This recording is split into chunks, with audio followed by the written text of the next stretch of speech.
Assalamualaikum warahmatullahi wabarakatuh.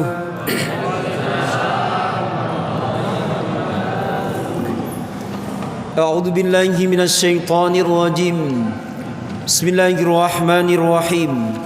Alhamdulillah hamdan katsiran thayyiban mubarakan fih. Wassalatu wassalamu ala rasulih wa ala alihi wa sahbihi. Amma ba'du. Sehat sedaya? Materi kita malam hari ini 7 kaidah atau dalam bahasa kita 7 kaidah penting menyambut akhir Ramadan, hari raya dan mudik. 7 poin, masing-masing poin 1 jam. 7 poin berarti 7 jam. Jadi nanti selesai langsung sahur. Setuju nggih? Sebelum ngaji hadiah dulu.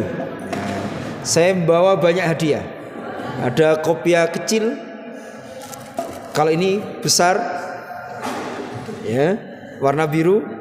Kalau ini apa itu? Sorban. Kalau ini kopiah nyantai. Jadi ya tadi. Nah, begini. Kalau ini jangan, tidak kuat jenengan. Pertanyaan saya, sebelum ngaji pertanyaan dulu. Aturan mainnya perhatikan. Saya bertanya, jenengan menjawab, dan jawaban tidak harus benar. Ngawur betul nama-nama. Setuju ya? Surat apakah?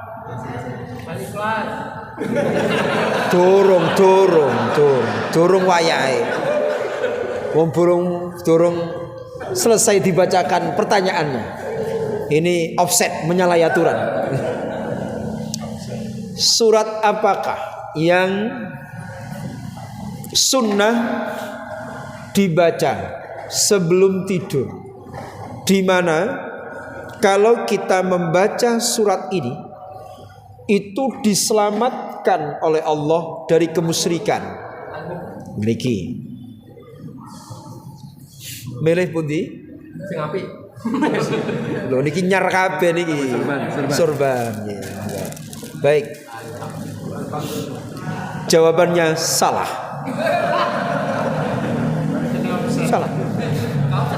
Salah. Bukan hanya offset, salah. Yang benar al-kafirun. Kanjeng Nabi dawuh, Iqra qul ya ayyuhal kafirun summa nam ala khatimatiha fa innaha bara'atun minasyirki. Bacalah qul ya ayyuhal kafirun, kemudian tidur. Ya. Maka itu menjadi pelebur dari kemusyrikan. Syirik akbar, menyembah selain Allah, maupun syirik asghar, beribadah tapi tidak hanya karena Allah tapi untuk yang lainnya, atau riya dan sebagainya. Niku dilebur dengan al-kafirun. Pun nate praktek napa dereng? Mulai sak mangke nek ajenge sare maca niku. Kenapa? Karena yang paling mengkhawatirkan itu kalau orang itu meninggal dalam kondisi syirik. Innallaha la yaghfiru ayyushraka bihi wa yaghfiru ma duna dzalika liman yasha. Dadi nek dosa syirik niku digawa mati, gak di ngapura kali Gusti Allah.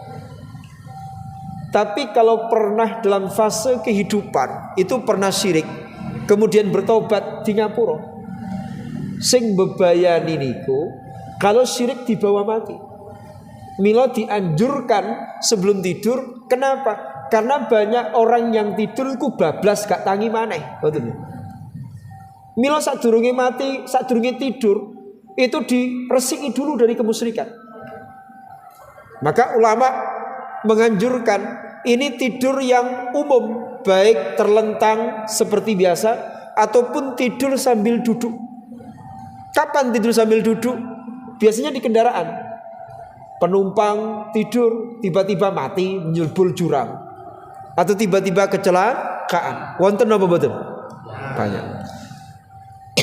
Apalagi tidur sambil duduk nalikani khutbah Jumat. Kan tidur sambil duduk nih. Mergo khusyuk. Ya. Niku. Ayo mulai sekarang sing dereng nate praktek dipun praktek nih. Tiap mau tidur mau surah Qul ya ayyuhal kafir. Niku terusekannya Nabi ngresiki kemusyrikan. Kenapa? Karena di Al-Kafir itu ada la a'budu ma ta'budun. Yang kedua wala ana abidum ma abadtum. Itu komitmen. Baik untuk sekarang maupun yang akan datang tidak akan nyembah sakliyane Gusti Allah. Cuma warning dari saya, hati-hati. Nek maca Al-Kafirun jangan terlalu ngantuk berlebihan. Kok bulet gak barbar. Wala ana wala antum wala ana. Gak barbar nih. Bon, mugi-mugi saged istiqomah. Ngaji dulu sekarang. Ya, nanti muncul pertanyaan lagi yang sudah jawab tidak boleh jawab lagi. Jadi untuk yang lain ya. Untuk yang lain, kemudian nanti pertanyaan berikutnya sekedar informasi seputar sepak bola. Ya, siap-siap. 7 kaidah atau 7 kaidah penting menyambut akhir Ramadan, hari raya dan mudik. Yang pertama, siapapun bisa meraih keutamaan Lailatul Qadar. Tidak harus yang berada di masjid, tidak harus iktikaf di masjid. Siapapun bisa meraih Lailatul Qadar, asalkan ia istiqomah taat dumateng Gusti Allah. Suatu ketika Imam Ad-Dhahhak itu ditanya. Ini disebutkan oleh panjenenganipun As-Sayyid Muhammad bin Alawi Al-Maliki Al-Hasani dalam karyanya Dzikrayat wa Munasabat. Ditanya oleh Juwaibir, ara'aitan nufasa wal haid wal musafir wan naim lahum fi lailatul qadri nasib. Menurut engkau wahai Imam Ad-Dhahhak, perempuan yang lagi datang bulan haid atau sedang nifas setelah melahirkan, atau orang-orang yang lagi mudik safar, atau bahkan dia tertidur, tiba malam iku Lailatul Qadar, apakah dia bisa mendapatkan keutamaan Lailatul Qadar? Apakah hanya orang yang iktikaf di masjid saja yang dapat Lailatul Qadar? Sementara ibu-ibu yang haid nifas tidak bisa datang ke masjid, tidak dapat Lailatul Qadar. Atau andaikan malam ini Lailatul Qadar, dulur-dulur kita yang sedang mudik, lagi sepedaan, lagi mobilan, lagi di kapal, lagi di pesawat, apakah mereka tidak dapat itu? Ternyata jawabannya adalah na'am, iya, mereka semuanya bisa mendapatkan Lailatul Qadar. Kullu man taqabbalallahu amalahu sayu'tihi nasibahu min lailatil qadri. Sing penting dalu iku dheweke nglakoni amal sholih, amal sae sing dipun ridani kalian Gusti Allah. Berarti napa? Tinggal kita menata niat dan menghidupkan sunnah Nabi. Orang yang mudik boleh ya ke rumah, ke desa, itu dapat Lailatul Qadar. Asalkan apa? 2 saja. Nawaitu mudiknya tertata, yang kedua sunnah Nabi dijaga. Nawaitu mudik niku napa? Nyembung silaturahim. Apalagi di situ orang tua masih ada. Nek pun boten enten ya nyembung dulur-dulur yang ada di rumah. Itu Masya Allah saya. Yang kedua sunnah Nabi dijaga. Nopo? Asalkan tidak rekoso wa antasumu khairul lakum in kuntum ta'lamun. Tetap poso mawon. Ojo kemudian ini jaraknya memenuhi. Memangnya mudik kemana? Ke Jakarta. Naik apa? Pesawat. Wong naik pesawat nang Jakarta kok gak poso nih lho. Rekosone nduk endi? Kesulitannya di mana? Lho niki. Jadi tetap poso. Terus sholat tetap dilakoni. Selama di perjalanan sing kathah mirengne waosan Al-Qur'an. Yo ora dosa ngrungokno liyane, ora dosa. Tapi tinimbang ngrungokno liyane, mbok yo ngrungokno murotal Qur'an. Mergo Qur'an niku mboten namung diwaos. Tidak hanya dibaca, didengarkan saja itu menjadi jalan turune rahmate Gusti Allah. Niku Quran. Makanya kula njenengan sami di perjalanan kalau memang tidak sempat membaca Quran ya karena fokus nyetir, dengarkan lantunan Quran saja. Jadi akhirnya nopo? Selama perjalanan turun rahmate Gusti Allah, disarengi rahmate Gusti Allah. Lho niku Quran. Makanya niate ditata. Mudik niku ngono wis oleh Lailatul Qadar. Mergo kadang mudik niku niate keliru. Napa? Pamer mobil nyar nang desa. Tibake nyewa. Lho niki. Jadi niate keliru akhirnya ndak dapat apa-apa. Begitu seterusnya. Ibu-ibu yang haid nifas memang ndak bisa iktikaf di masjid. Memang tidak bisa tilawah Al-Quran. Tapi tidak satupun ulama melarang ibu-ibu yang haid untuk mendengarkan lantunan Quran. Ibu-ibu yang haid nifas masih bisa wiridan. Ibu-ibu yang sedang datang bulan masih bisa untuk berbagi sedekah ke yang lainnya. Jadi ngoten niku. Maka tidak usah berkecil hati. Yang malam ditakdirkan security jaga, nawaitunya ditata, adab-adab dijaga. Niku tetap dulur-dulur yang ada di rumah sakit tidak ada masalah. Tunaikan tugas dengan baik sebagai seorang dokter, sebagai seorang perawat, tidak ada masalah. Insya Allah meskipun jenengan sedang jaga di rumah sakit, asalkan nawaitunya tertata, membantu orang yang sedang sakit, yang di situ makhluke Gusti Allah, apalagi dulur podo mukmine, masya Allah. Maka di situ insya Allah meskipun jasadnya di rumah sakit tetap mendapatkan keutamaan Lailatul Qadar. Mudah-mudahan amaliyah kita dipun teramis toyo kalian Gusti Allah. Bon, ini yang pertama. Yang kedua, masa cuti bersama. Niki lak pun cuti to nggih? Sampai kapan? Seminggu. Ya.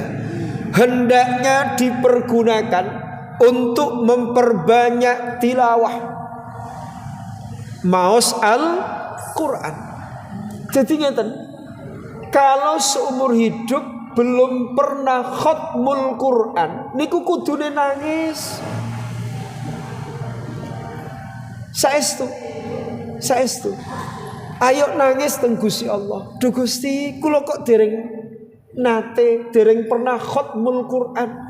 Kula nyuwun dumateng panjenengan, beri kesempatan saya bisa khatam Quran meskipun sekali dalam hidupku. Kudu ngoten. Nek saged nggih setahun sekali. Nek luwih malih sebulan sekali. Lebih dari itu silahkan. Terutama di bulan suci Ramadan. Saestu. Kudu duwe target khatmul Quran.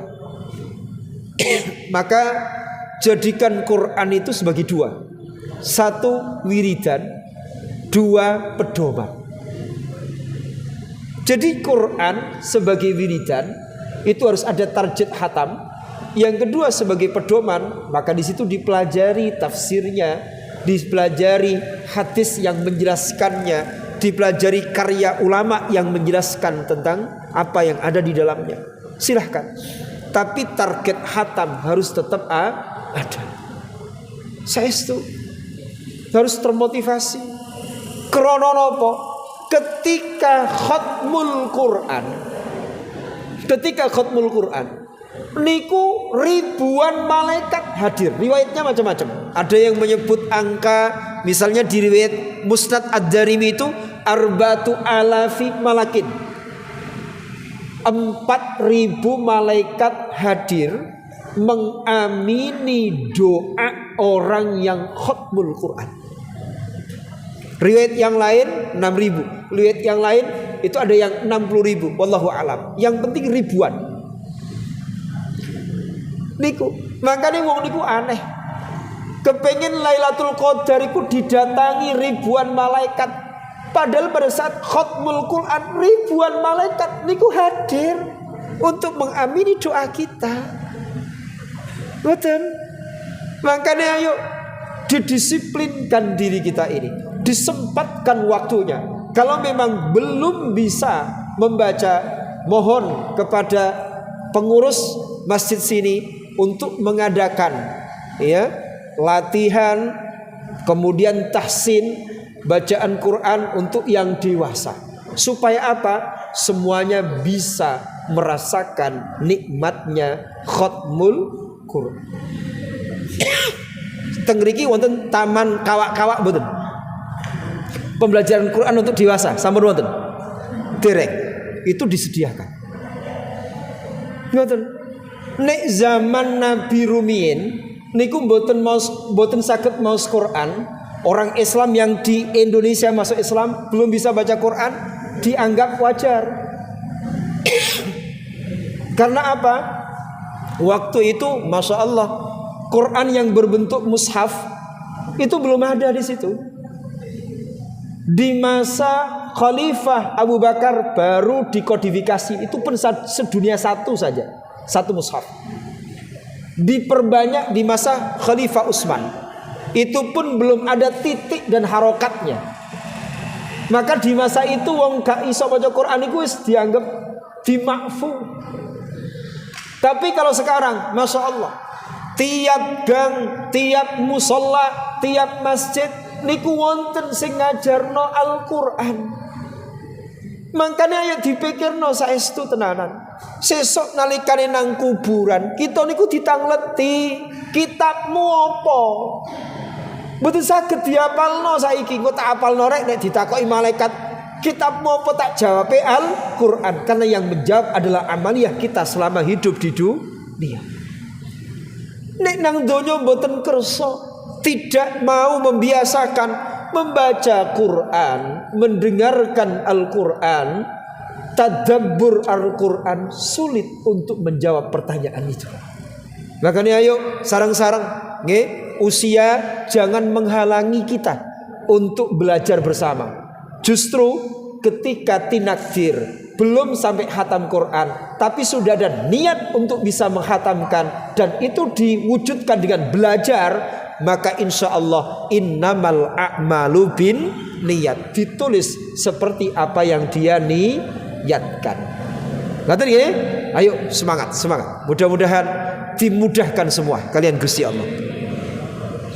Yang ketiga dari 7 poin niki klontekno dhisik. Matur ngoten mangke bagi-bagi hadiah. Tadi ya, pokoknya seputar sepak bola. Niki klontekno dhisik materine. Yang ketiga, hidupkan malam hari raya dengan ibadah. Ojo sampai gak ibadah malam riyaya niku. Malam riyaya niku insyaallah benjing to. Tarawih isih ana mboten? Besok sampun mboten to? Oh nggih sudah 30 tarawih niku. Mosok ojek tarawih maneh. Tapi hidupkan malam hari raya dengan ibadah. Kenapa? Karena wonten riwayat Imam At-Tabrani, man ahya lailatal fitri wa lailatal adha lam yamut qalbuhu yauma tamutul qulub. Sapa wonge ngurit-ngurit malam riyaya, fitri lan adha kanthi ibadah, atine ora bakal mati di saat banyak orang yang atine mati. Jenengan pengin pirsa tondo atine mati niku pripun? Tenggene kitab Hikam Ibnu Athaillah As-Sakandari min alamati mautil qalbi, termasuk tondo matine ati niku nek kelangan amal taat lan ngelakoni maksiat atine ora susah. Misalkan tadi niku lho gak sholat maghrib yo biasa. Padahal tadi itu buber. Loh coba, saya kira rada akeh buber. Buka puasa niku kira-kira salate kumanan napa mboten? Banyak yang terlewatkan. Karena fokus pada makan. Apa maneh ketemu koncone. Ngobrol ngarol ngidur. Makan tibake datang adzan isya. Maghribe ilang. Lho ngoten niku gak sedih, niku tondo atine mati. Nek kelangan taat atine ora sedih. Nomor loro ngelakoni maksiat yo atine ora sedih. Sakniki kula tangleti. Wonten mboten ada tidak anak muda yang menggandeng pacarnya jalan-jalan di mall terus dia bahagia. Wonten apa mboten? Sakniki zamane digandeng, diambungi, dirangkuli, didadekno status sukses. Niku aja seneng-seneng, iku tondo atine mati. Mergo nglakoni maksiat ning dheweke atine ora rumangsa susah. Lho ngene iki. Makane ayo supaya ati niku mboten mati, ya, ayo malam riyaya niku diurip-urip ibadah. Minimal dawuhipun para ulama khasatan Mbah Maimun Zubair sarang niku nek malam riyaya minimal isyaknya berjamaah, subuhnya berjamaah. Minimal. Kenapa kok minimal? Karena kalau isya niku fadilahnya seperti tahajud separuh malam. Nek subuh berjamaah seperti tahajud semalam suntuk. Tapi sejatinya malam hari raya itu banyak ibadah yang bisa dilakukan. Nopo? Pertama berdoa ketika melihat hilal 1 Syawal. Niku tradisikan. Allahumma ahillahu alaina bil yumni wal iman wassalama wal islam wa taufiq lima tuhibbu wa tardo. Tiap melihat atau memasuki awal bulan, doa menyambut awal bulan. Yang kedua, sing akeh maca takbir mutlak atau takbir mursal. Sing akeh maca takbir, Allahu Akbar, Allah dimanapun, di masjid, di jalan, dimanapun. Yang ketiga, bayar zakatul fitri. Niku waktu wajib nggih mantun maghrib menika. Niku amaliyah malam riyaya. Dan yang keempat, sak kersa. Amal macam-macam saged dilampahi kados salat witir. Nek tarawih memang gak iso diterusno. Tapi kalau witir lanjutkan. Karena witir tidak hanya Ramadan, tapi tiap malam idealnya kita istiqomahkan. Cuman kalau di luar Ramadan itu sebaiknya tidur dulu, tahajud, kemudian ditutup dengan witir. Nek Ramadan ngeten iki witirnya di awal malam setelah sholat tarawih. Mudah-mudahan dimampukan kalian Gusti Allah. Yang keberapa sekarang? 4. Masih lama ya, sampai sahur. Yang keempat, miliki satu amal kebaikan yang menjadi pembeda dari Ramadan yang lalu. Nggih, kudu duwe amal istimewa. Istimewa pokoknya. Nopo sak kersa. Bisa jadi beli sarung 5 diberikan kepada tetangga untuk tahun ini. Bisa jadi beli tas baru 5 diberikan kepada anak yatim. Pokoknya pembeda. Itu soal sedekah. Nanti bisa soal wiridan, bisa soal sholat dan sebagainya. Miliki amal pembeda. Misalnya kalau di pesantren saya Ramadan ini kita menghatamkan nasihat-nasihatnya Mbah Hasyim Asy'ari yang disusun dalam sebuah karya Al-Miskul Faih. Jadi misik yang aromanya itu merebak kemana-mana. Jadi ada 51 nasihat Mbah Hasyim Asy'ari yang dikumpulkan baru diterbitkan di bulan Januari kemarin, selama Ramadan ini kita kaji di pesantren misalnya. Jadi begitu, ada target satu hal yang istimewa yang membedakan dengan Ramadan yang lainnya. Kemudian yang kelima, kalau tidak bisa semuanya, jangan ditinggal semua. Nopo ngeten, sunnah menuju salat Id niku kathah. Nek iso dilakoni kabeh, nek mboten saged ojo ditinggal kabeh. Nopo sunnahe? Mulai nisful lail itu sudah dianjurkan sunnah untuk mandi salat Id. Nawaitul ghusla li'idil fitri sunnatan lillahi ta'ala. Niku nomor kali sunnah sarapan dhisik. Sebelum salat Id. Berikutnya sunnahnya pakaian terbaik, tidak harus baru, yang terbaik yang dimiliki. Berikutnya pakai wewangian. Berikutnya ambil jalan yang berbeda. Itu sunnahnya. Itu sunnah sebelum sholat Id. Nanti ada pada saat sholat Id dan setelahnya. Jadi di situ. Lah itu begitu banyak. Lek gak iso kabeh, yo ojo ditinggal kabeh. Minimal 1 atau 2 poin kita jalani. Yang keenam, ya ini sebentar lagi selesai. Ya, siap-siap jawab pertanyaan ya. Yang keenam, miliki keluasan jiwa dan kebeningan hati sehingga mau memaafkan kesalahan sesama. Niki penting. Jadi ojo diterusno, ati mangkelan itu ojo diterusno. Karena agama kita itu tidak hanya menyuruh baik dalam hal ibadah, tapi juga dalam hal muamalah, hubungan dengan sesama.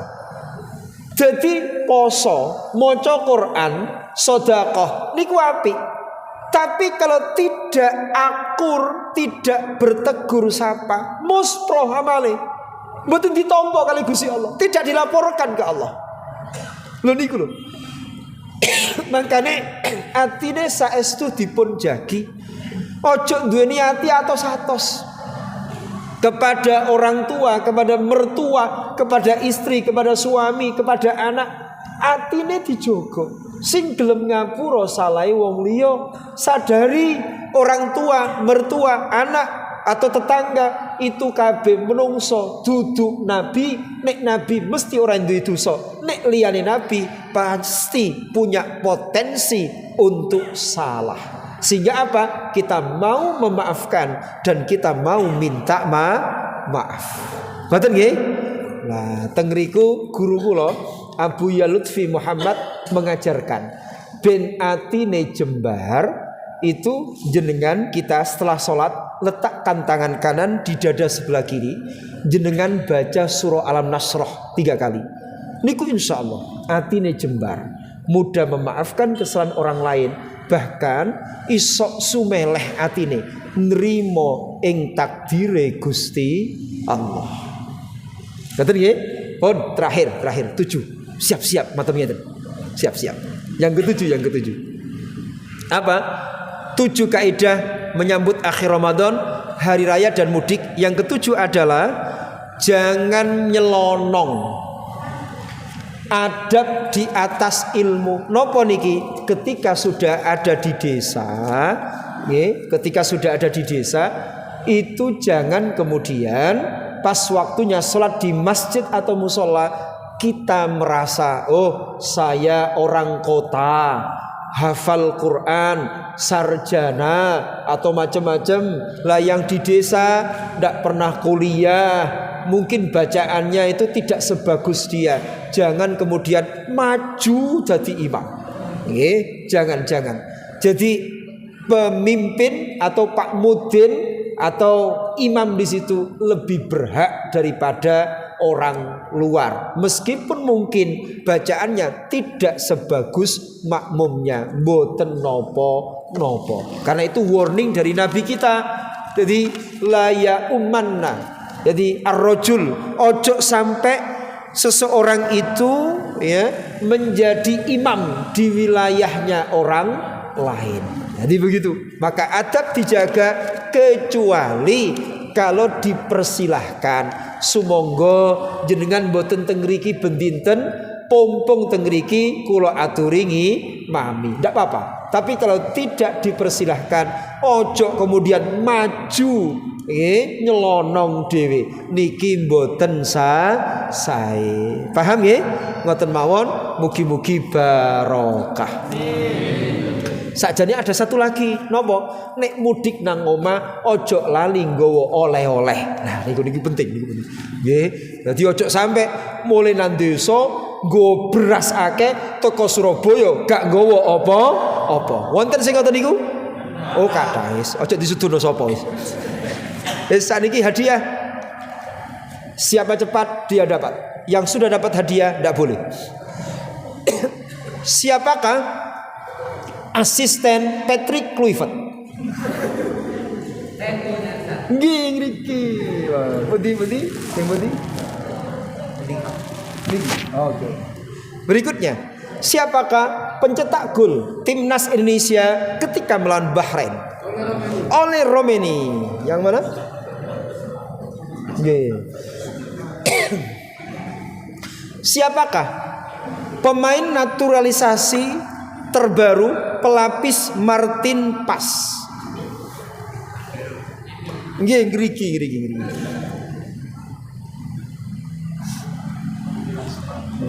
Yes, monggo. Wis berarti senengane bal-balan kabeh wong. Pun ngoten mawon. Wis aja dieling-eling bal-balan iku mau. Iku mek sarana saya ngasih hadiah ngoten tok asline ya. Tapi 7 hal tadi ayo dipahami terus berusaha dipraktekkan, mugi-mugi gesang kita barokah. Ngoten mawon, pangapunten ingkang kathah. Assalamualaikum warahmatullahi wabarakatuh.